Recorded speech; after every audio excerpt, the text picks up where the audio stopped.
Hello students, this is advocate Neeraj Gupta. एक बार exam में short note आया ऑन जस्टिस होम्स।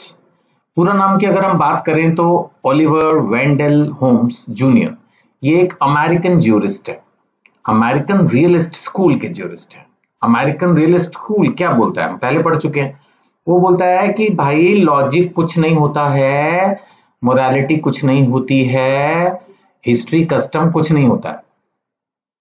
मेनली ये स्कूल ये बोलता है कि what is happening in the real life is what the जजेस are doing in the courts. Court क्या फैसला कर रहा है, जज किस तरह से निर्णय कर रहे हैं, ये सबसे इंपॉर्टेंट है। ये बात किसने कही? अमेरिकन रियलिस्ट स्कूल ने कही। कुछ हद तक अलग अलग, नेचुरली इसमें भी अमेरिकन रियलिस्ट स्कूल में ऐसा तो है नहीं कि एक ही ज्यूरिस्ट है। ये जो मैं पढ़ा रहा हूं ओलिवर वेंडल होम्स जूनियर, ये वन ऑफ द ज्यूरिस्ट है। अब इनकी बातें भी, जो बात अभी मैंने आपको बताई ब्रीफ समरी, उससे मिलती जुलती हैं। इन्होंने कहा कि he rejected the idea that law is merely a system of logical rules. उसने कहा भाई ऐसा नहीं है कि कानून बनाने के लिए लॉजिक लगाया जाता है कि ऐसा हो तो वैसा हो, ऐसा हो तो। उसने कहा लॉजिक नहीं है। He emphasise the practical operation of law in the society. उन्होंने कहा आप ये देखो कि वास्तव में कानून समाज में किस तरह से हो रहा है, और ये क्या मानते हैं प्रैक्टिकली किस तरह से हो रहा है, किस तरह से जजेस डिसीजन दे रहे हैं। His famous statement, the life of the law has not been logic, it has been experience। मैंने पिछले क्वेश्चन में भी ये बात कही थी कि कई बार एग्जाम में इस तरह के सेंटेंसेस आ जाते हैं, तो आपको पता होना चाहिए कि ये सेंटेंस पता होना चाहिए। आप बोलोगे सर कैसे पता होगा, ये तो बड़ा मुश्किल लग रहा है। हाँ मुश्किल तो है, इसलिए कई बच्चे बोलते भी कि जूरिस्प्रूडेंस का एग्जाम मुश्किल है, लेकिन ऐसा नहीं है कि सारे क्वेश्चन ऐसे आएंगे। और ये भी कोई जरूरी नहीं है कि जो सेंटेंस आएगा वो आपका पढ़ा हुआ या याद नहीं आएगा, तो बी पॉजिटिव हो जाएगा।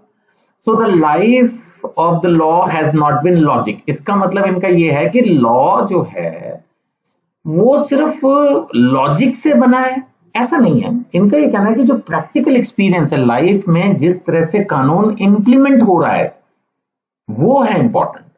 इनका ये मानना था कि लॉ कैसे डेवलप होता है, through social needs, judicial decision, customs and practical consideration rather than reasoning. यानी ये जो जस्टिस होम्स हैं, इनको ज्यादा तकलीफ इस बात से थी कि आप लॉ को लॉजिक से मत जोड़ो, कि कोई रीजनिंग है, कोई लॉजिक है कि हाँ ऐसा होगा तो ऐसे ही होना चाहिए, ऐसा नहीं।